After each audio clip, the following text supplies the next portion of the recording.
The photograph was 4 inches by 6, creased down the middle where the folder had pressed it flat for 2 years. A little girl, 3 years old, brown skin, wide eyes that looked like they were asking a question nobody in the room knew how to answer. She was holding a stuffed rabbit with one ear missing. Behind her, a kitchen she did not live in anymore. Foster home number 1. The kind one. The one that lost their house. Sojin held the photograph at 3 in the morning in a study lit by a single desk lamp. The estate was silent. Security rotation had passed 12 minutes ago. The corridor outside was empty. He turned the photograph over. On the back, pencil handwriting from the investigator who found it. Zara James. Age 3. Norfolk, Virginia. Ward of the state. He had been looking at this photograph for 2 years. Some nights he took it out and studied it, the way a man studies a map to a place he knows he should not go. Other nights, the drawer stayed locked, and he paced the study until the lighter in his pocket ran out of clicks. Tonight, he looked. The girl in the photograph did not know that her mother had saved a man's life in a parking lot. Did not know that the man spent 30 years searching for her. Did not know that his son would find her in a hotel in Baltimore making beds for strangers, and decide to move her across the state like a chess piece positioned for a game she did not know she was playing. Now, before we continue, if this story already has your heart in a chokehold, do me a small favor. That subscribe button is free, the bell costs nothing, and dropping your location in the comments takes 2 seconds. You do that for me, and I promise this story is about to take you somewhere you are not ready for. Now let us keep going. He closed the file, placed the photograph inside, locked the drawer. His hand trembled when he turned the key. Not from weakness, from the weight of carrying something that would destroy everything it touched. The moment it was exposed to air, he pressed his forehead against the desk and breathed. 7:15 in the morning. Sunlight hit the east wing and turned the corridor from medical cold to something almost warm. Zara walked toward Elder Park's room with a tray, 3 medication bottles, glass of water, folded cloth. The same tray she had carried every morning for 9 months. Same route. Same rhythm. Same flat shoes making no sound on hardwood, but the room she walked from was different now. 3 weeks since the truth about Lorraine. 3 weeks since the will. 3 weeks since Vivian walked out and Madame Park said, "I may never like you," and the house exhaled something it had been holding for 40 years. In those 3 weeks, Sojin had moved her from the staff wing, not to a guest room, to a real room in the main house. 2nd floor, east corridor, a bed with a headboard, a closet with hangers, a window that looked out over the garden where morning light pooled on stone paths like spilled honey. She still made her own bed. Hospital corners, tight enough to bounce a quarter. She still ate in the kitchen with Darla at hours when the main dining room was empty. Still wore navy scrubs. Still kept her hair in its high puff of coils that caught whatever light was available and held it. Old habits were not stubbornness. They were armor, and Zara was not ready to walk through this house unprotected. She entered Elder Park's room. He was awake, propped against pillows, eyes clear. A good morning. Good mornings were becoming more frequent since she moved closer. The doctors credited medication adjustment. Zara credited proximity. Healing was not always chemical. Sometimes it was the sound of footsteps a patient learned to trust arriving at the same time each day. "You are early," he said. "You are awake." Could not sleep. Dreaming about your mother again. She set the tray on the bedside table, checked the IV line, adjusted the oxygen sensor on his finger, wrote numbers in her notebook without looking at the page because muscle memory handled what her mind was busy processing. What was she wearing this time? He smiled. They had developed this routine. He dreamed of Lorraine. She asked what Lorraine wore. He described outfits that might have been memory or might have been imagination, and neither of them cared which, because the telling was the point. Blue coat. The one with the buttons that did not match. She was standing outside the clinic. Smoking a cigarette, she kept hiding behind her back like she was ashamed of it. Zara smiled, both dimples. My mother smoked? Only when she was stressed. She held the cigarette like it had personally offended her. Zara laughed, a real one. The sound was rare enough in this house that it startled the silence in the hallway. She gave him his morning medication. 3 pills. 1 for the liver, 2 for pain management. He swallowed them with the patience of a man who had been swallowing pills for 2 years and had stopped expecting them to fix anything. She noted the time. Dosage. His response. All in the notebook. How are your classes? He asked. Pharmacology exam next week. Anatomy review due Friday. Clinical rotation starts in 3 weeks. You will finish this time.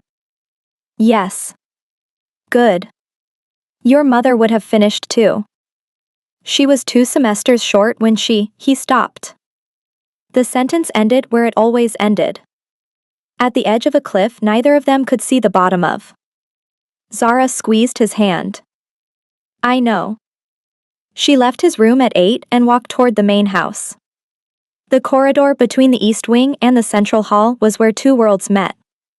Medical cold behind her, household warmth ahead. She crossed it every day, and every day the crossing felt like stepping between 2 versions of herself. The caretaker and the woman. The professional and the person who had started setting a second photograph on her nightstand beside her mother's. The second photograph was not from this house. It was one Darla had taken 2 weeks ago in the kitchen. Zara and Elder Park. She was reading to him. He was smiling. Neither of them knew the camera was there. It was the first photograph anyone had taken of Zara since she was 17. She turned the corner toward the main staircase and stopped. Sojin was at the bottom of the stairs. Black suit, no tie, top button undone. He was reading something on his phone with the focus of a man decoding a threat. When he heard her footstep, he looked up. Their eyes met. Held, the way their eyes always held now. Not the careful distance of employer and staff, not the raw intensity of the gala. Something in between. The space where 2 people who had not yet named what they were existed in the tension of the unnamed. Good morning. Morning. He pocketed his phone. How is he? Clear today. Good appetite. He dreamed about my mother smoking a cigarette. Something moved across his face, fast, gone before she could read it. But she caught the edge of it. Not amusement, not sadness. Something heavier. The expression of a man hearing about a dream that belonged to a story he knew more of than she realized. He is dreaming more about her lately, Seojin said. The lucid windows are expanding. His mind is processing things it suppressed during the fog periods. It is normal for patients in this stage. He nodded, watched her walk past him up the stairs, her footsteps quiet, her posture straight, the puff of coils catching stairwell light. He pulled out his phone again. Not the message he had been reading. A different screen. The contact for Nate Calloway. The forensic accountant he hired 3 days ago to restructure the books after Junho's betrayal. Nate was thorough. Nate was precise. Nate traced money the way dogs trace scent. And somewhere in the books, buried under 12 years of Junho's carefully layered transactions, was a shell company called Meridian Staffing that led directly to Sojin's personal account. He should have dissolved it, burned the trail, buried the records the way he buried everything that threatened his position. But dissolving Meridian meant dissolving the only proof that he had searched for Zara for 2 years. It meant erasing the evidence that his father's dying wish had been honored. And something in him could not destroy proof of the one thing he had done that was not about power. That sentimentality was going to cost him everything. His phone buzzed. Nate. Boss, I need to talk to you about a company called Meridian Staffing. The paper trail is unusual. Sojin closed his eyes, the lighter in his pocket pressed against his thigh. When? Today. The sooner the better. My study. 1 hour. He hung up, stood at the bottom of the stairs in a house his father built and his mother fortified, and his enemies circled. Somewhere above him, a woman with dimples and steady hands was changing into fresh scrubs and opening a pharmacology textbook and building a life she believed began with an accident in a hallway. The hallway was not an accident. The pill bottle was not an accident. The only accident was what he felt afterward. And accidents, in his experience, were the things that brought empires down. He climbed the stairs, each step heavier than the last. At the top, he turned toward his study. The locked drawer waited. That night, while Zara slept in her new room with the window that overlooked the garden, her phone buzzed on the nightstand. A number she did not recognize. No caller ID, no name. A text message. 9 words. Ask your boyfriend who created Meridian. The screen glowed in the dark room for 8 seconds before the display timed out. She did not see it. She was dreaming. Not about her mother.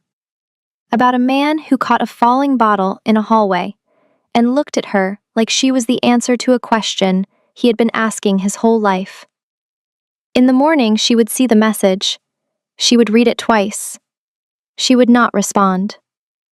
She would open her notebook to the page she had started on her first day at the estate and write the word Meridian in capital letters and draw a circle around it.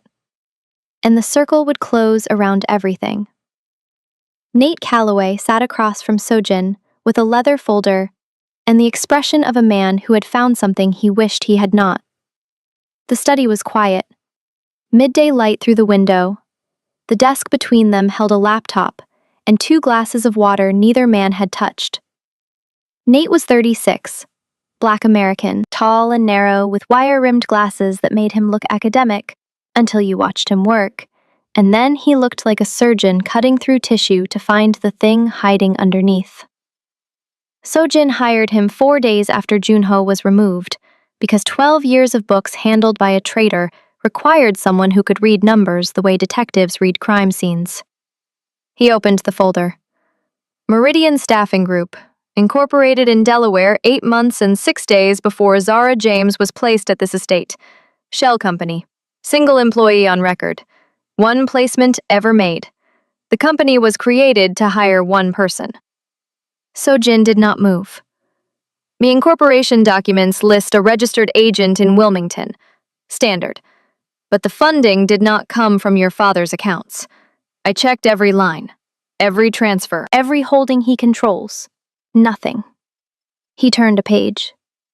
The funding came from a personal account registered to Park Sojin. Wire transfer. $212,000 over 14 months. The account also shows payments to a private investigation firm called Hartsfield Associates. Retainer fees, monthly reports, travel expenses. All beginning 23 months before Zara James arrived at this house. The room absorbed the information the way the house absorbed everything. Quietly, permanently. Nate closed the folder, set it on the desk, removed his glasses, and cleaned them with the slow precision of a man giving someone time to respond. You found her. Sojin stood, walked to the window, hands in pockets. The garden below was empty. A stone bench where Zara sometimes sat in the evening with her textbook was catching sunlight. 2 years ago, my father had a lucid episode. 3 hours, the longest in months. His voice was flat, controlled, the voice he used for business. He told me about a woman named Lorraine James, who saved his life in a parking lot in Norfolk 31 years ago. He told me about the car accident that was not an accident. He told me about a daughter who disappeared into the foster system. He asked me to find her. He turned from the window. I found her in 11 months, Baltimore, a hotel called the Broadmoor on North Charles Street. She worked housekeeping, night shift, 6 days a week. She lived in a studio apartment 14 blocks from the hotel and walked to work because she could not afford the bus on the days it rained and the fare increased.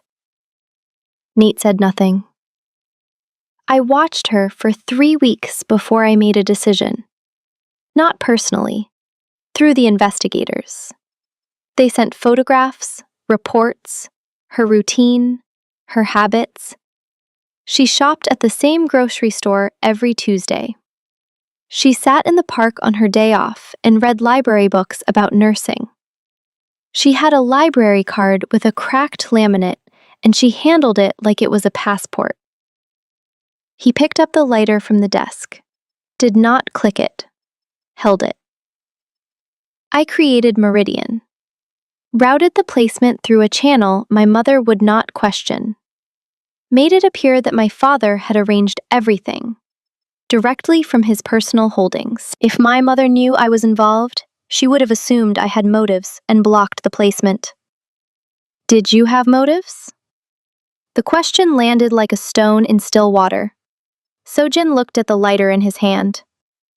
My motive was to fulfill a dying man's request. Place the daughter, let him see her.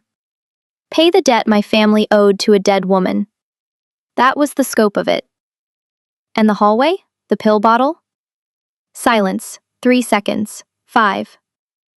I memorized her medication schedule. I knew she delivered evening doses to the East Wing at 9:47. I positioned myself in the corridor at 9:42. The bottle falling was an accident. My hand catching it was not. Nate leaned back, glasses back on. The expression of a man recalculating everything he thought he knew about his employer. What happened after that was not in any plan I built. Sojin's voice changed, lower. The control cracking at the edges. She looked at me. Steady, no performance, no fear. No staff smile. She said, "Thank you," and walked away like I was anyone. Nobody walks away from me like I am anyone. Nobody has in 20 years. He set the lighter down. The kitchen at 1 in the morning. I could not sleep. That was real. She was there, and I did not expect her, and she told me she does not give people what they want at her expense, and something in me understood that sentence in a way I have never understood anything. But you knew who she was when you walked in? Yes. Does she know any of this? No. Nate closed his folder completely. Boss. The paper trail exists. I found it in 4 days. I was not even looking for it. If Vivian Caldwell has investigators half as good as yours, she has found it already. If the nursing board subpoenas employment records, Meridian unravels in a single hearing. Zara will find out. The only question is whether she finds out from you or from someone who wants to use it against her. Sojin knew. He had known for months. The file in the locked drawer was a bomb, with a timer he could hear but could not read. Every day it ticked. Every day he chose silence, because silence preserved the only thing he had ever wanted that was not built on fear. There is something else, Nate said. He opened the folder again. Last page. The private investigators, Hartsfield Associates. Their final report before Zara was placed. It includes a photograph. He slid it across the desk. 4 inches by 6. A 3-year-old girl holding a stuffed rabbit with one ear missing. The original is in your desk. I found the duplicate in the Hartsfield Digital Archives. If those archives are ever accessed by a third party, this photograph connects directly to you. Sujin picked up the duplicate, same creased girl. Same missing ear. Same eyes asking a question. Destroy the Hartsfield archives. That removes one copy. The original is still in your drawer. And the memory of it is in your head every night at 3 in the morning, when I imagine you sit in this room and look at it. Sujin stared at him. Nate did not flinch. Forensic accountants who survived in rooms with men like Sujin learned early that flinching was an invitation. What do you recommend? Tell her.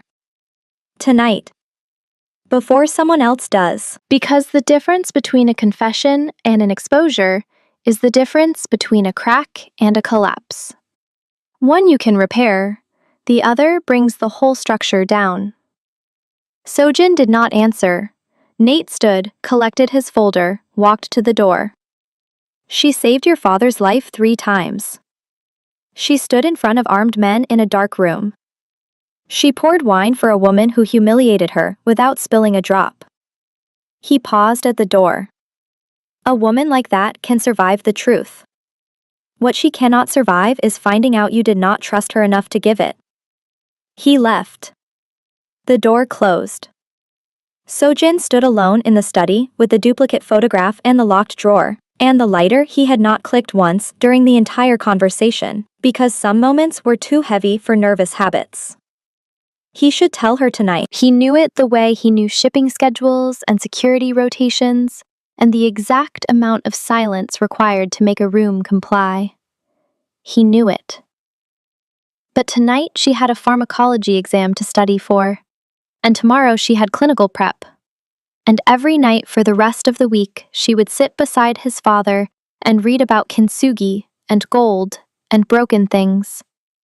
And he could not bring himself to break the thing that was forming between them by telling her it began with a file and a photograph, and a man who watched her through investigators' reports before he ever caught a bottle in a hallway. So he locked the duplicate in the drawer beside the original. 2 photographs now. Same girl, same rabbit, same unanswered question.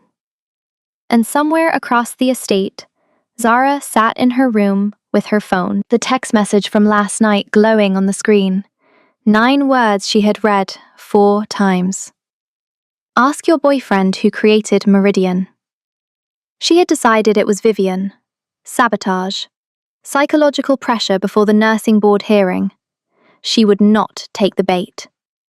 But she opened her notebook, turned to a fresh page, wrote Meridian in capital letters, drew a circle around it.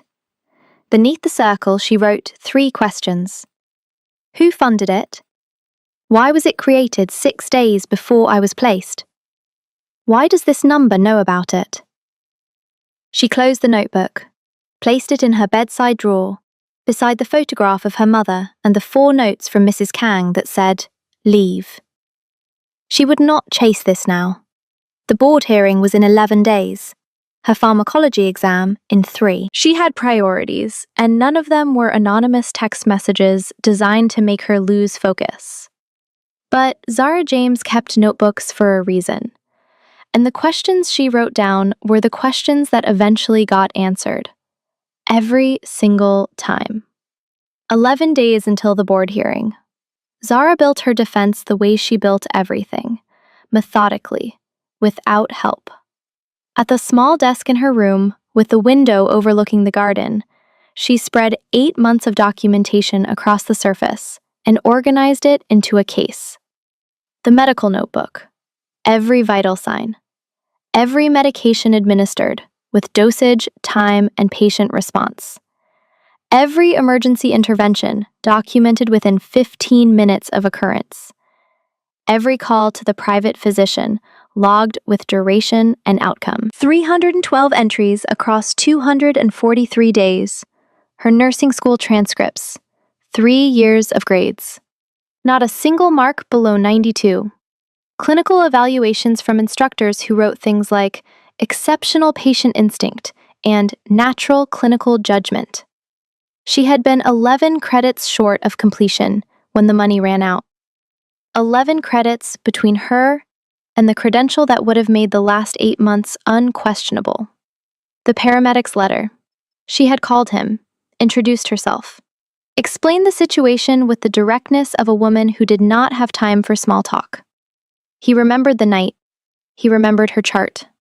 He wrote the letter in 40 minutes and emailed it to her before she finished thanking him. In 20 years of emergency medicine, I have rarely seen a more competent emergency response. Licensed or not, this woman is a nurse. She rehearsed her statement every night after Elder Park fell asleep. Standing in her room, speaking to the window, adjusting her phrasing until every sentence was clean enough to survive scrutiny from people who had already decided she was guilty. I provided care consistent with the standard of a licensed professional because that is what the patient required and that is what I was trained to do. The patient's physician was unavailable on 3 occasions when emergency intervention was necessary. In each instance, I performed the interventions documented in my records, and the patient survived. I did not have a license. I had training, judgment, and the willingness to act when no one else was present. She practiced it until her voice did not waver on any word. Until the rhythm was steady. Until it sounded like truth, because it was truth. And truth did not need decoration. Sojin came to her door on the 6th night before the hearing, knocked twice. She opened it. He stood in the corridor with his hands in his pockets and the expression of a man delivering something he did not want to deliver. My legal team prepared a brief for the board. Character reference from the private physician. Testimony from the emergency medical team. A detailed analysis of the standard of care you provided compared to licensed benchmarks. He held out a folder. She did not take it. I told you. This is mine. I know what you told me. But the board is not a pharmacology exam. These are attorneys trained to turn competence into liability. They will frame every intervention as reckless, every medication as unauthorized. Every night you spent keeping my father alive as evidence of criminal behavior. I know what they will do. Then let me help. She looked at the folder, then at him. Brown eyes steady, dimples absent because this was not a smiling moment. When I was 14, I performed CPR on a woman named Doreen for 7 minutes until the paramedics arrived. Nobody helped me.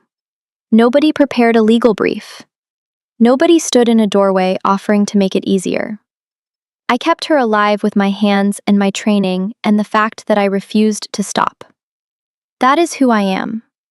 If I walk into that hearing with your lawyers and your money and your name behind me, then the license they give me belongs to this house. It belongs to you. And I have spent my entire life making sure that nothing I have belongs to someone else. She said it without anger, without edge, with the quiet certainty of a woman stating the terms of her own existence. He lowered the folder, looked at her for a long time. The fluorescent light in the corridor hummed the way it had the night they first met. You are the most stubborn person I have ever known. I am aware. He almost smiled. What if they rule against you? Then I appeal. And I keep appealing until someone in that system reads my notebook and sees what I see. That credentials are paper, and competence is action, and the two are not always the same thing. He nodded, put the folder under his arm, turned to leave. Stopped. I want to tell you something.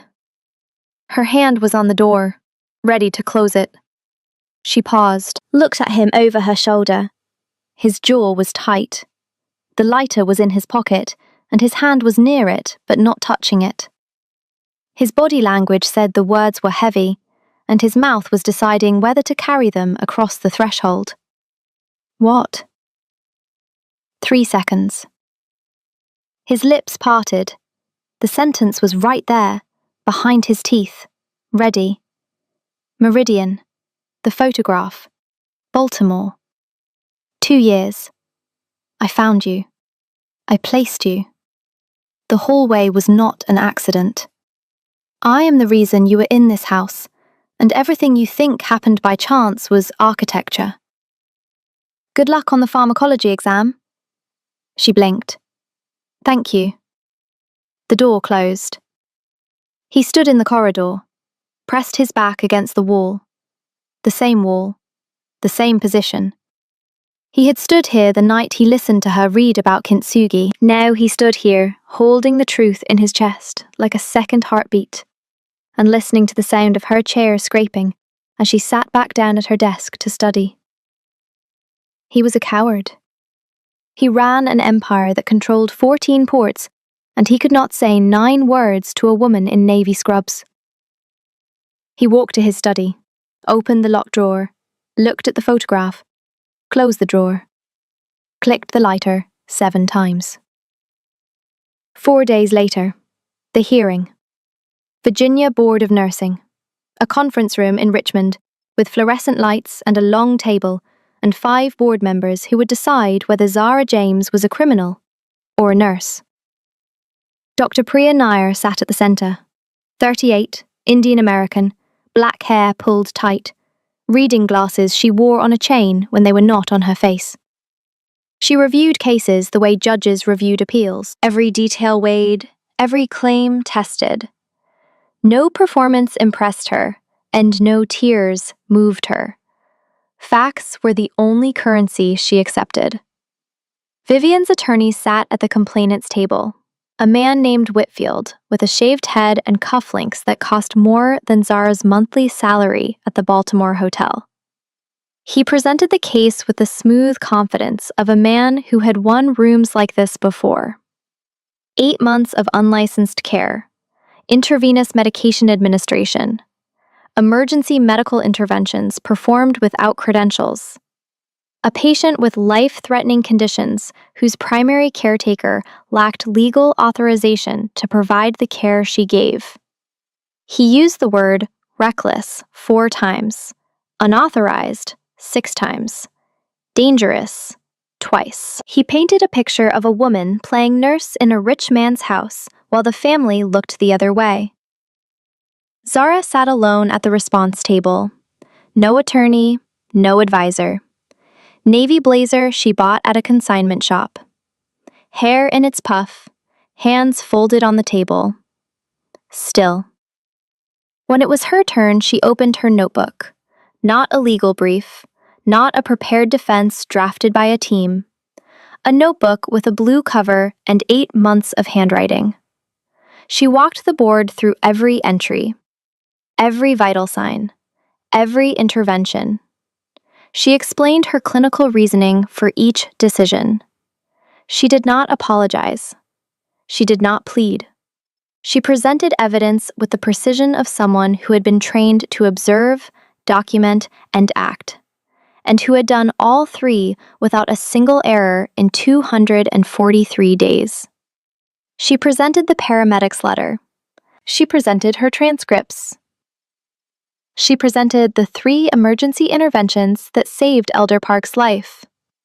For each one, she walked through the sequence: what she observed, what she assessed, what she did, what the outcome was. Textbook. Every step in order. Every decision defensible. Dr. Nair asked one question.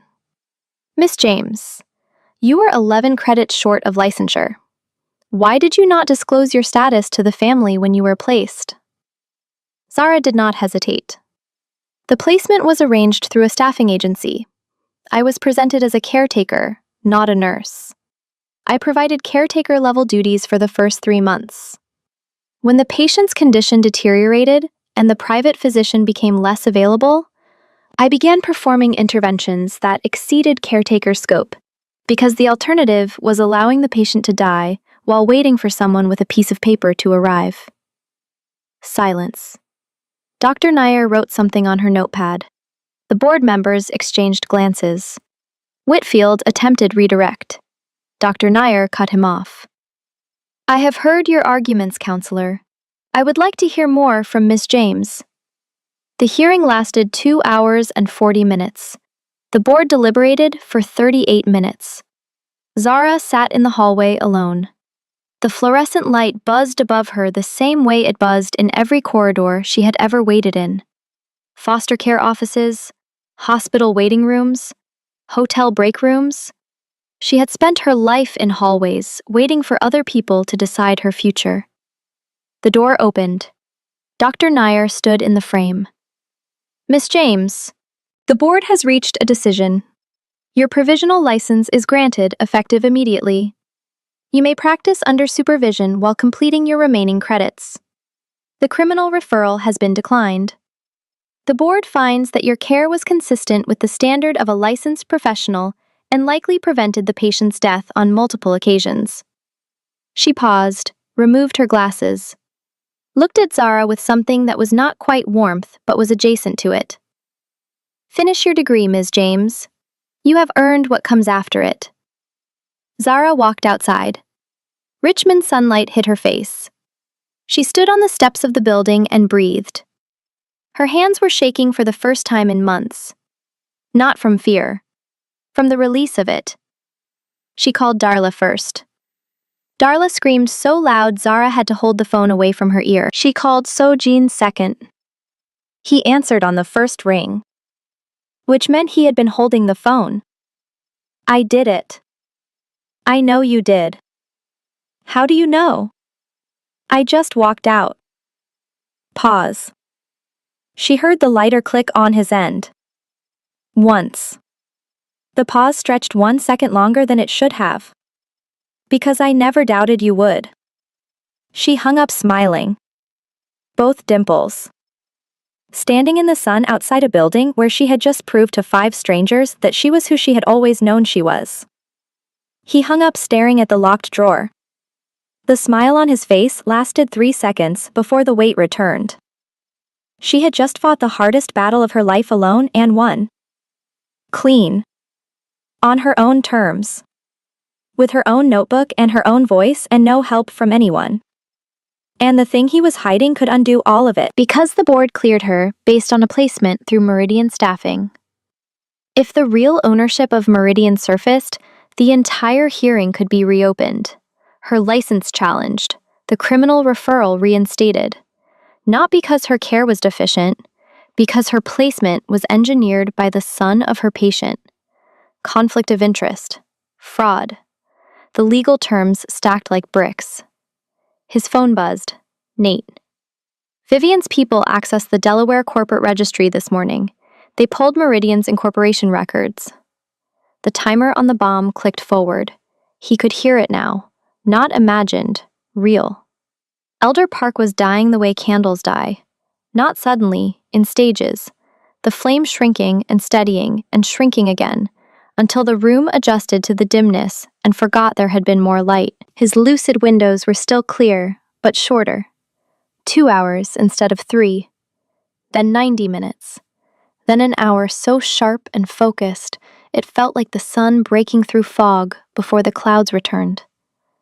The doctors stopped adjusting timelines because timelines had become meaningless. His body was making its own schedule now. Zara knew. She had known for weeks. The numbers in her notebook told the story the doctors confirmed with careful language, and she confirmed with her hands every time she checked his pulse and felt the rhythm thinning like thread pulled too tight. Tuesday afternoon, 2:17. He was awake, propped against pillows, the Celadon pottery book open on the blanket, though he had not turned a page in an hour. He was looking at the photograph on his nightstand. Lorraine. The photograph he had kept for 31 years. She would have liked you. Zara was checking his IV flow rate. She paused. You have said that before. I am saying it again because it is more true every time. He coughed, small, controlled. The kind of cough that stayed in the chest because the body did not have the strength to push it out. She would have liked the way you read. She hated being read to by people who sounded like they were performing. You read like you were talking to someone in the room. I am talking to someone in the room. He smiled. See? That. She would have said exactly that. She finished the IV check, wrote numbers in the notebook. His eyes followed her pen. How many notebooks have you filled? This is the fourth. What do you write that takes 4 notebooks? Everything. Your vitals, your medication responses, your sleep patterns, what you eat and how much. What you say during lucid episodes. You write down what I say? The important things. What have I said that was important? She looked at him. This man, 81 years old, liver failing, body contracting toward its ending. A man who had built an empire from a one-room apartment in Flushing and spent 30 years searching for the daughter of a woman who saved his life with her bare hands. You told me my mother held pressure on your wound for 4 hours. You told me she refused your money. You told me the car accident was not an accident. She paused. And you told me I was never the help, that I was always the reason this house still stands. His eyes filled. Not spilling, just filling. The way a river rises before it crests. I meant every word. I know. That is why I wrote them down. He reached for her hand. She gave it. His grip was lighter than it had been a month ago. Lighter than last week. Each day a little less pressure. A little less hold. The body slowly loosening its connection to the world, one finger at a time. I need you to do something for me. Anything. Forgive my son for what he has not told you yet. Zara's hand stilled inside his. The monitor beeped its steady rhythm. The room held its breath. What has he not told me? Elder Park closed his eyes. Not from fatigue. From the weight of a sentence he had been carrying since the day his son walked into this room 2 years ago and said, I found her. He will tell you, when he finds the courage. And when he does, I need you to remember that the beginning of a thing is not the thing itself. A seed is not a tree. A first step is not a journey. What matters is what grew. You are scaring me. Good. Scared means you care enough to be afraid of losing something. 3 weeks ago you had nothing to lose. Now you do. She pulled her hand back. Gently. Not in anger. In the self-protective reflex of a woman who had spent 30 years building walls and could feel someone trying to open a window. He watched her stand, straighten his blanket, check the oxygen sensor.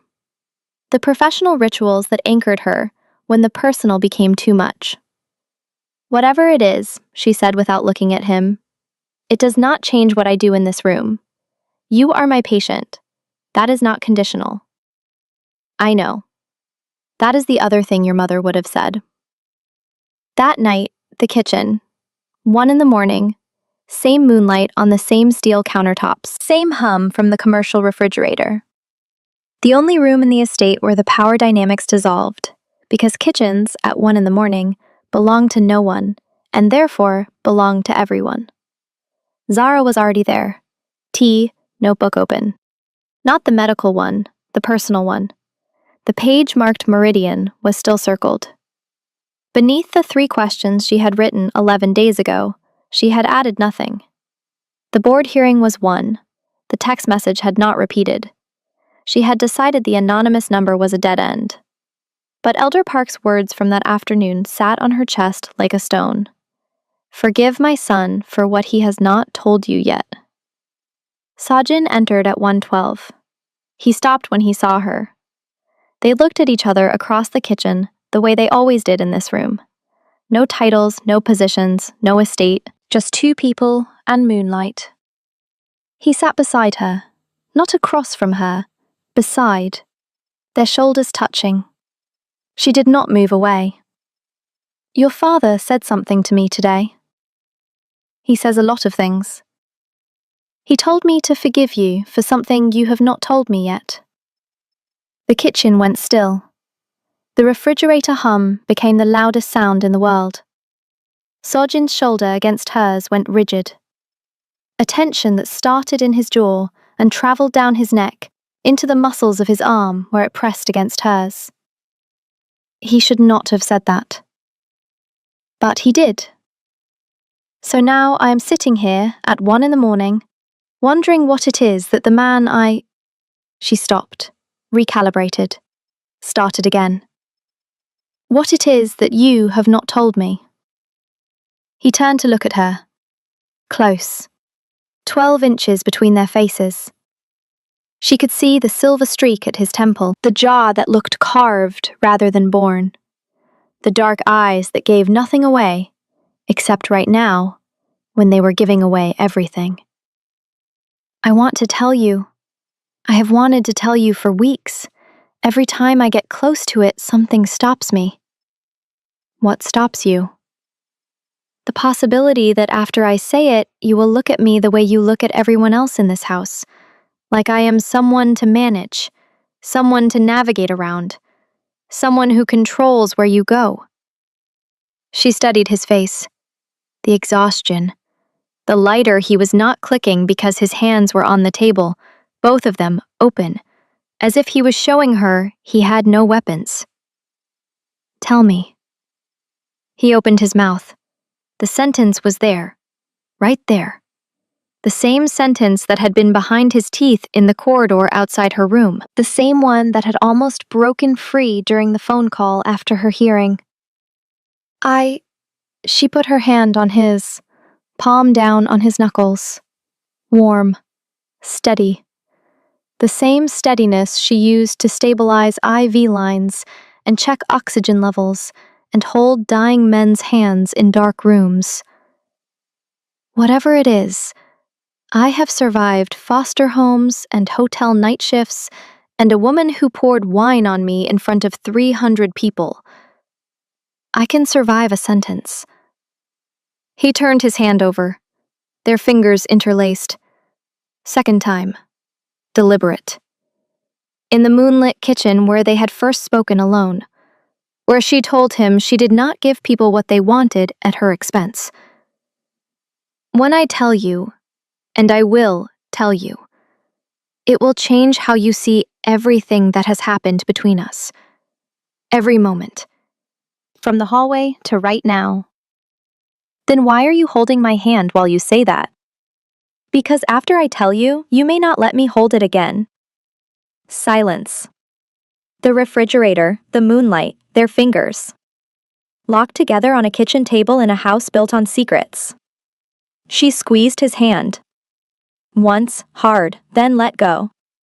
Tell me when you are ready, but do not wait until someone else tells me first. That is the one thing I will not forgive. She stood. Collected her mug and notebook. Walked toward the doorway, stopped. Did not turn around. The anonymous text I received 11 days ago, it said to ask you who created Meridian. She heard him stop breathing. I assumed it was Vivian. I did not ask you because I decided it was sabotage. She paused. But your father told me to forgive you. And now you are telling me it will change everything. So I am going to ask you one time. Did you create Meridian? The kitchen held a silence so complete that the moonlight seemed to make a sound. Yes. One word. No emphasis, no excuse. Said the way he said none of them at the dinner table, in front of 10 women. Quiet. Final. She stood in the doorway with her back to him. Her shoulders did not drop. Her posture did not change. Her hand on the doorframe was steady. How long have you known who I am? 2 years. She nodded, one small movement. Then she walked away, her footsteps quiet on the tile, disappearing down the corridor toward the east wing, where her patient's monitor beeped and her notebooks waited, and the photograph of her mother sat on a nightstand beside a life that had just cracked down the middle. Sojin sat alone in the kitchen, moonlight on his hands. The hands that had caught a pill bottle they were never supposed to catch by accident. The hands that had pulled her through a gala, the hands that were empty now.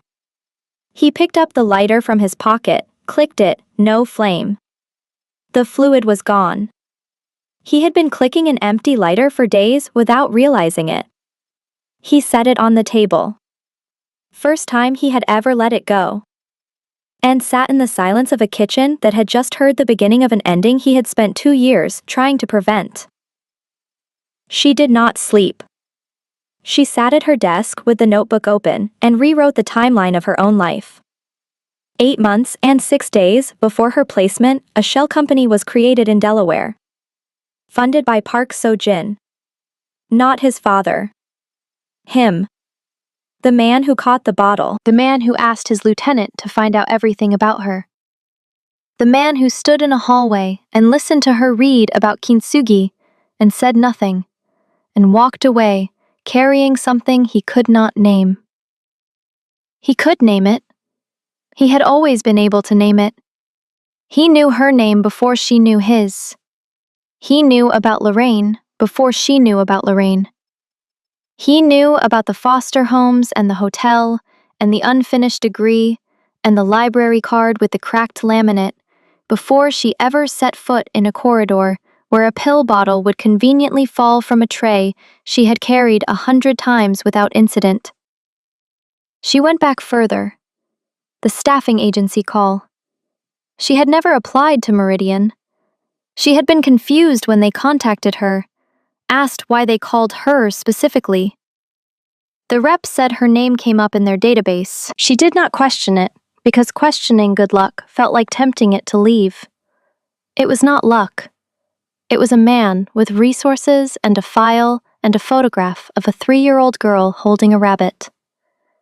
She opened the bedside drawer, pulled out the photograph of Lorraine, looked at her mother's face, the tired eyes, the interrupted smile.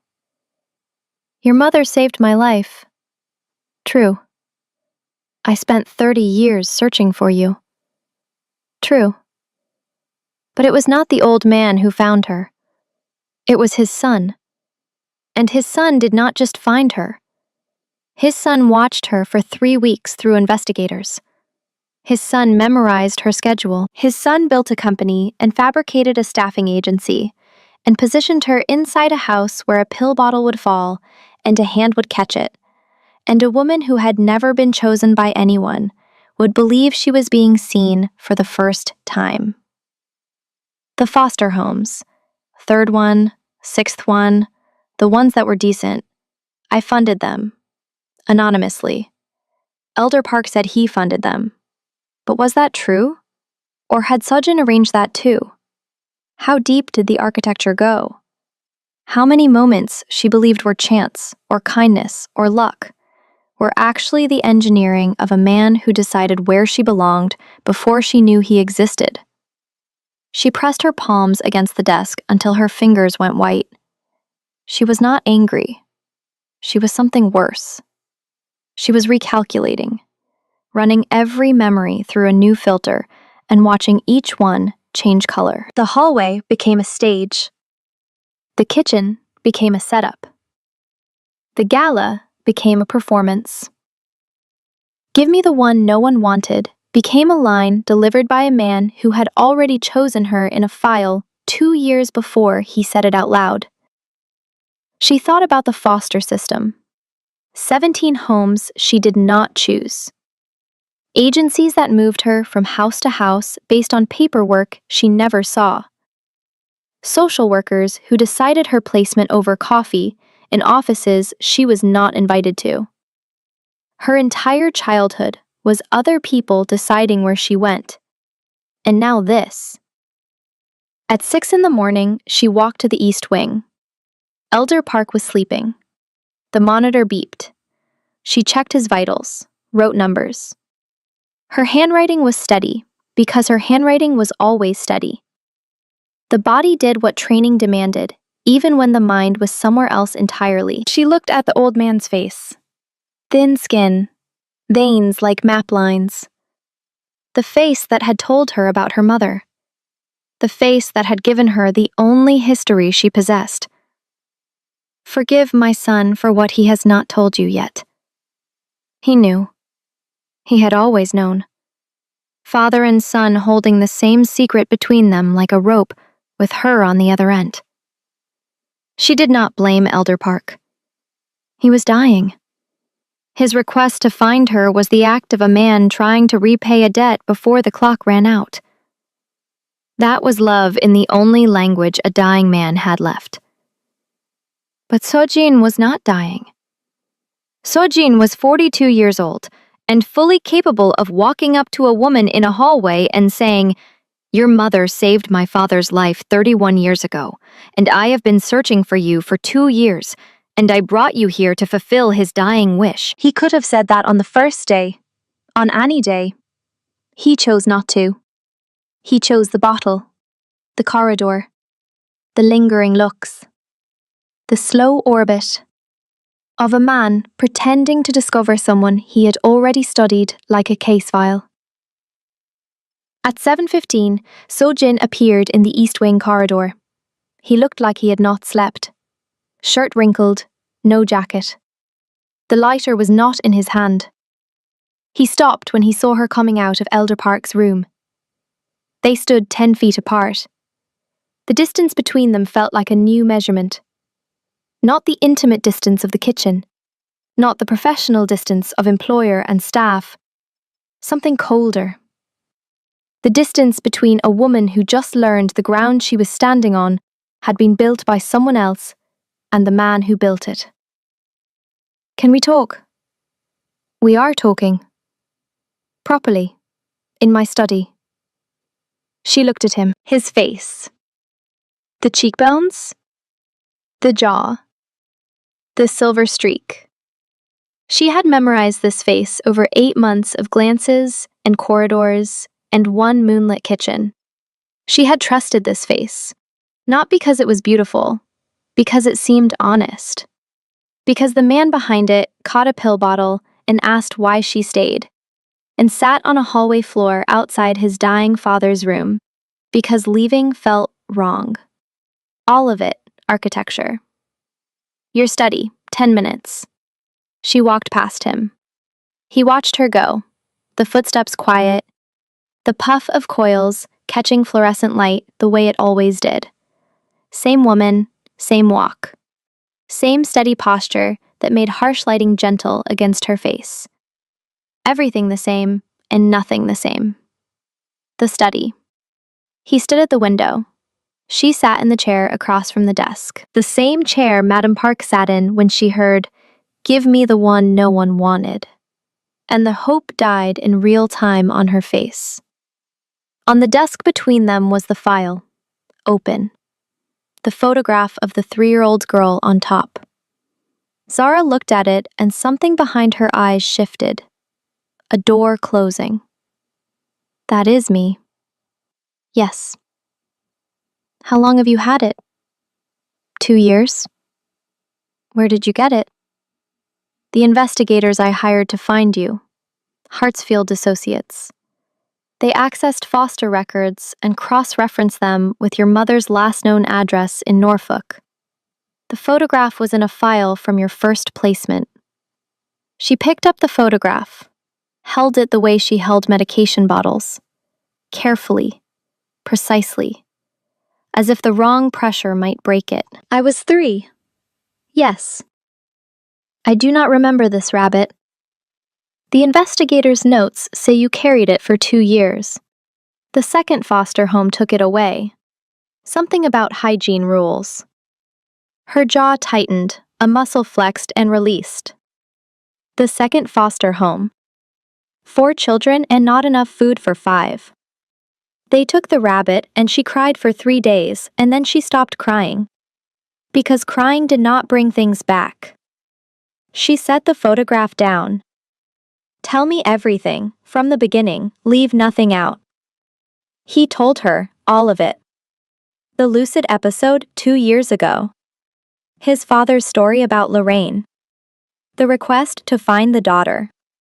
11 months of searching. The hotel in Baltimore, 3 weeks of surveillance through investigators. Her routine, her habits, the grocery store on Tuesdays. The library books about nursing, the cracked laminate on the library card. You watched me shop for groceries. The investigators watched. That is the same thing. He did not argue. He told her about creating Meridian, the placement route, the fabricated staffing credentials, making it appear that Elder Park had arranged everything. He told her about the hallway, the medication schedule memorized, positioning himself at 9:42 for a 9:47 delivery. The bottle was real. The fall was real.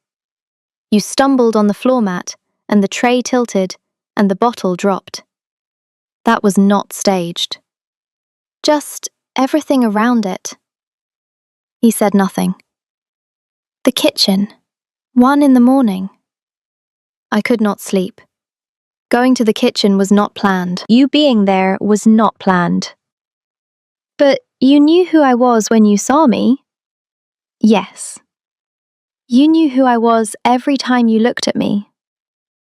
Like you were seeing something unexpected. You knew who I was when you asked me why I stayed. You knew who I was when you took my hand at the gala and walked me through a room full of people who thought I was nothing. You are not nothing. That is not the point. Her voice cracked.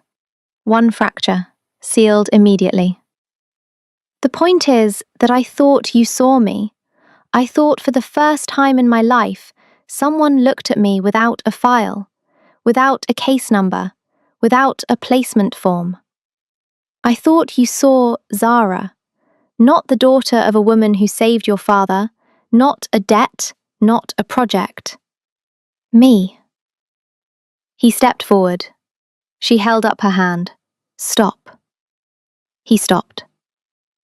You did what every system I have ever been in did. You decided where I belonged. You moved me. You placed me. You engineered proximity and called it fate.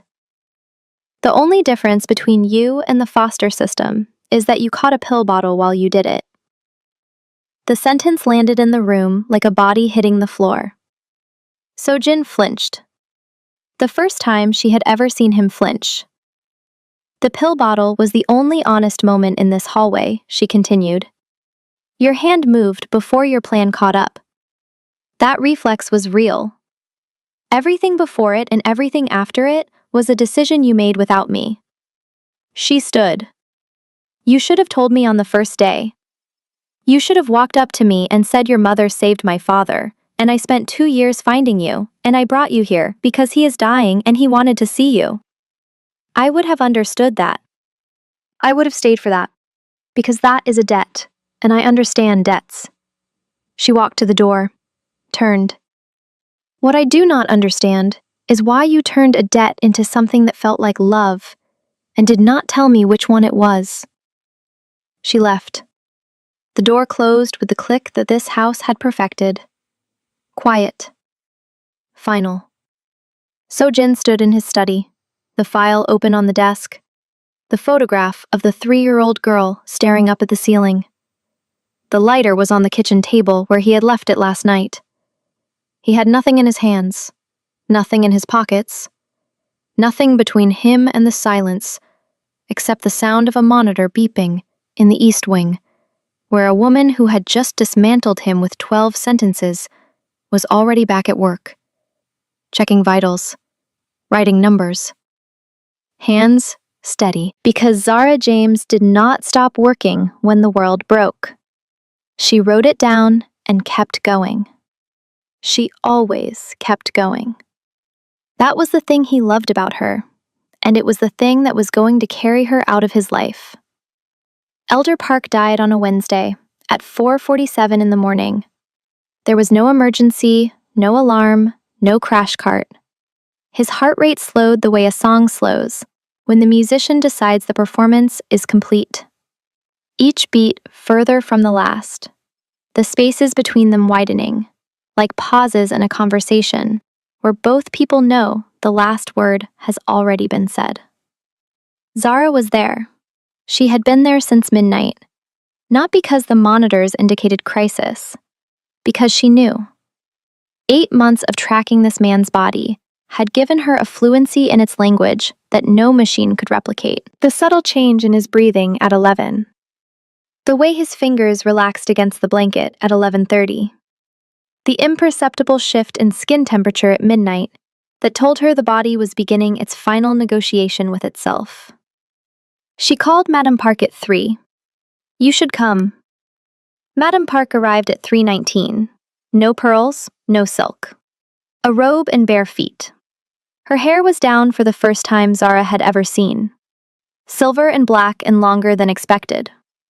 She looked smaller without the armor. She looked like a woman instead of a fortress. She sat on the right side of the bed, took his hand, did not speak. There was nothing to perform for. No guests, no staff. No reputation to maintain. Just a woman sitting beside the man she had shared a bed with for 43 years. The man who kept a photograph of another woman in his study, and a secret the size of a life pressed against his chest every night while she slept beside him. She had spent 3 weeks living with the knowledge that her husband did not trust her with the most important thing he had ever done. 3 weeks understanding why.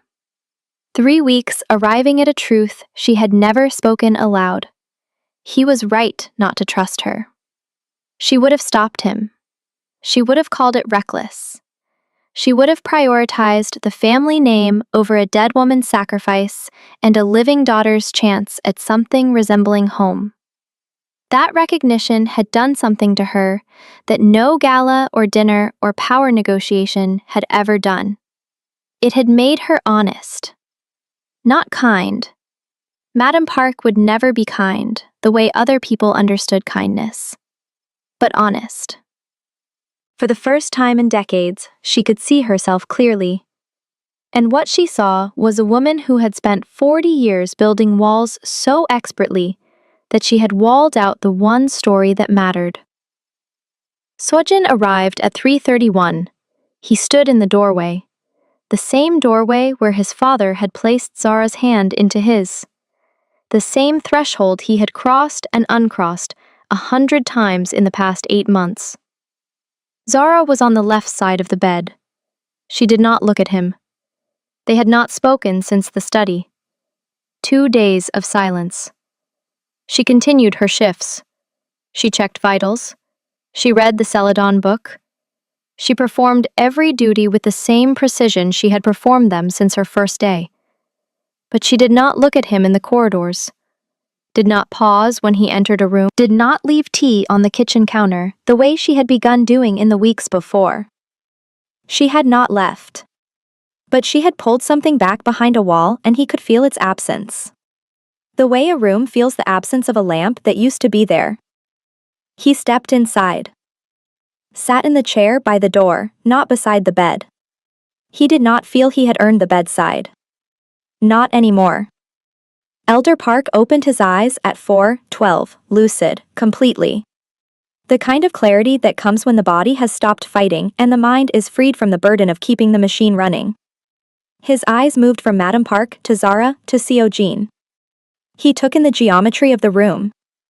His wife on one side. The daughter of the woman who saved him on the other. His son by the door, apart.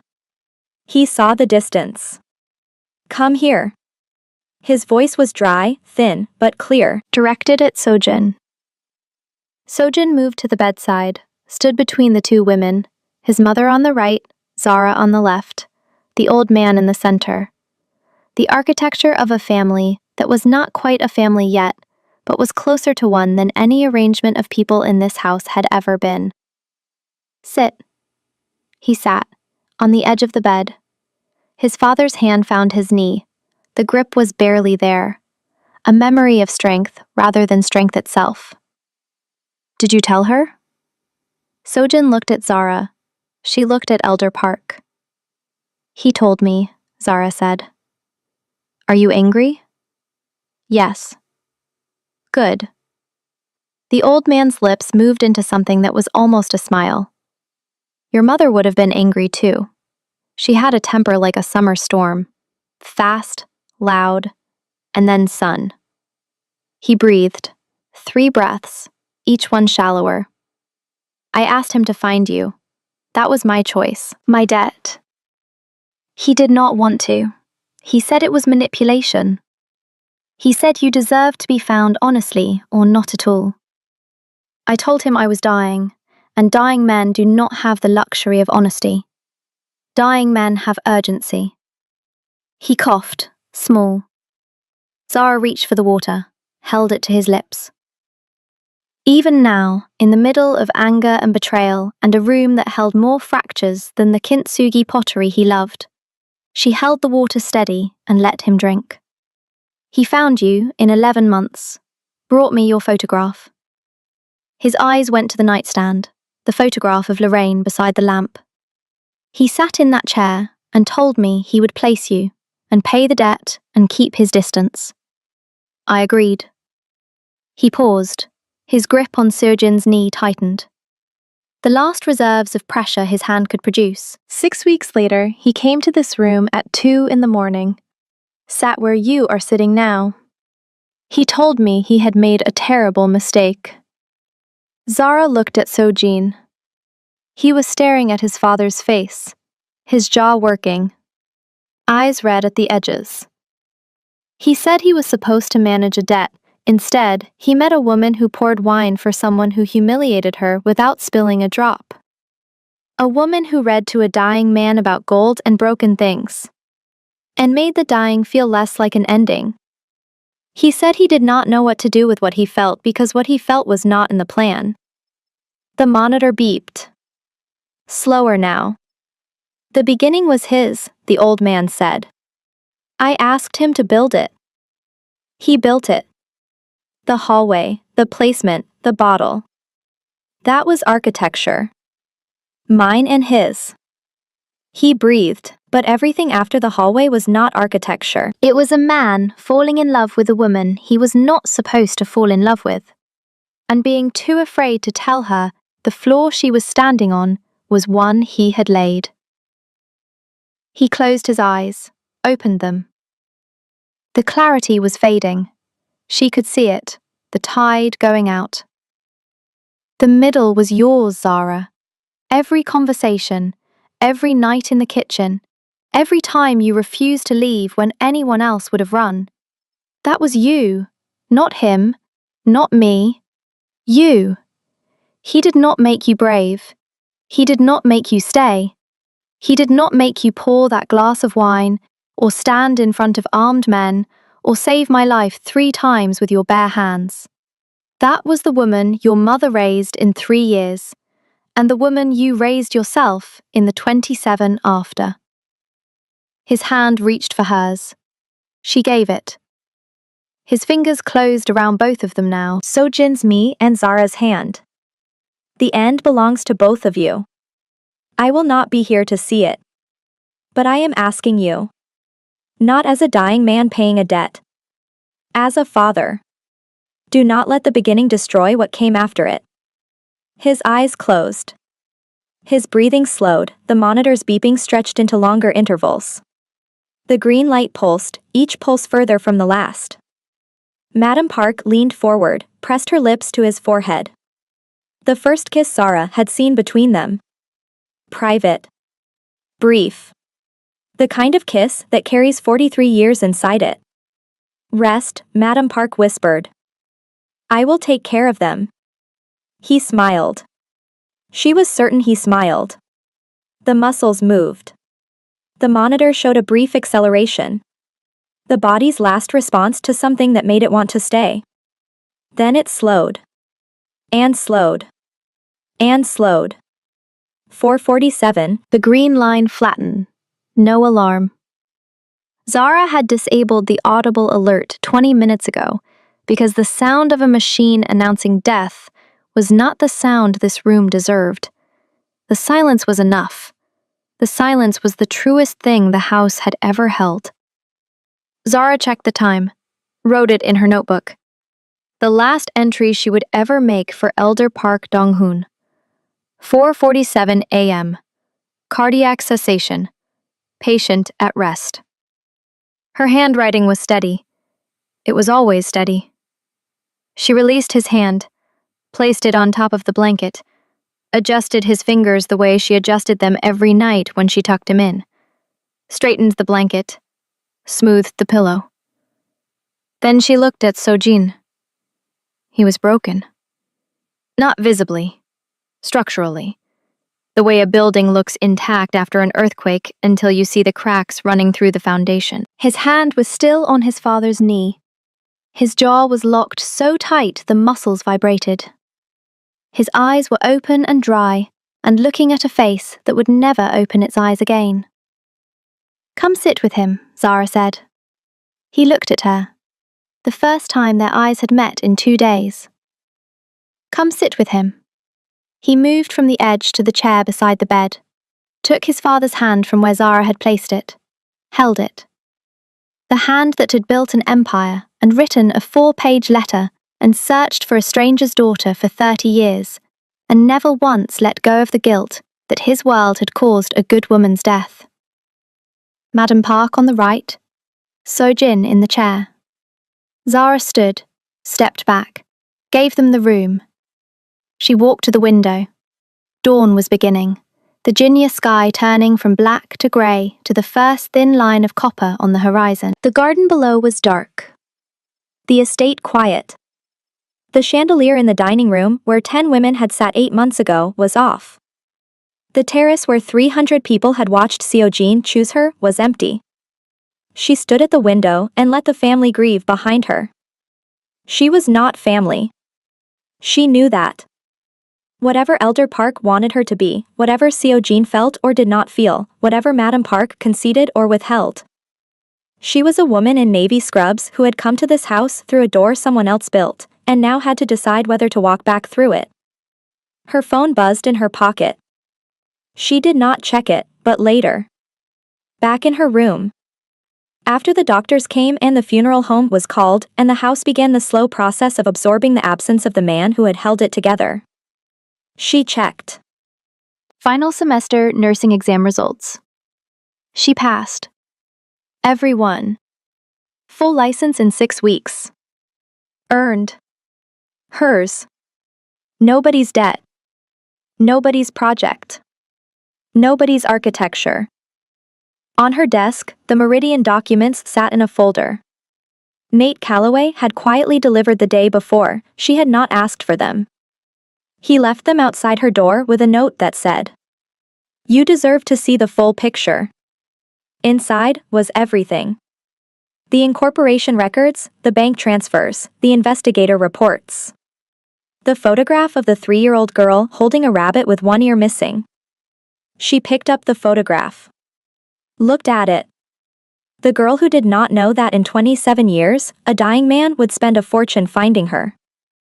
Who did not know that the man's son would fall in love with her while pretending to discover her? Who did not know that she would stand at a window in Virginia at dawn, having just watched the dying man die, and feeling both loss and freedom, and not knowing which one was heavier? She opened her notebook, turned to the Meridian page. Below the questions she had written weeks ago, below the circle she had drawn around the word, she wrote, "He told me." Not in time, but he told me. And below that, the beginning was a lie, the middle was mine. I am still deciding about the end. She closed the notebook, put the photograph in the frame beside her mother's picture. 2 photographs now. Lorraine holding an infant, the infant holding a rabbit. 30 years apart, connected by a parking lot in Norfolk, and a man who just died trying to make it right. She would not forgive Sojin today. The wound was too fresh and the stitches had not set, and she was too smart to mistake exhaustion for peace. But she would not leave, because leaving was what every system she had ever been inside expected her to do. Leave the foster home. Leave the hotel. Leave the house where powerful people decided you were inconvenient. Walk away. Disappear. Become a ghost again. Zara James had spent 30 years being moved, placed, positioned, managed, arranged. She was done being moved. If she stayed in this house, it would be because she chose to. If she left, it would be because she chose to. Either way, the choice was hers, not his father's. Not the memory of a dead woman who saved a stranger's life and paid for it with her own. Hers. She changed into fresh scrubs, pulled her hair into its puff, walked to the kitchen where Darla was already crying over the stove, because Darla had loved the old man too, and grief in a kitchen looked like burning toast and tears falling into a mixing bowl. Zara hugged her. First time she had hugged anyone in this house.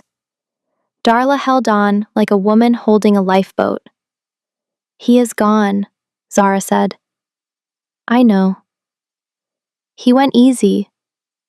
"Good." They stood in the kitchen, morning light replacing moonlight on the steel countertops. The same countertops where Zara and Sojin had sat twice and talked about things that mattered, where she told him she did not give people what they wanted at her expense, where he confessed a truth that cracked the foundation of everything between them. She let go of Darla, poured 2 cups of tea, set one in front of the cook and one in front of herself, sat down. Somewhere in the study, a desk drawer sat unlocked for the first time in 2 years. The file was open. The photograph was gone. Nate had delivered it to Zara. The lighter sat on the kitchen table where Sojin had left it 2 nights ago. Empty. Dead. A habit abandoned in the room where the habit stopped being enough to hold what he was carrying.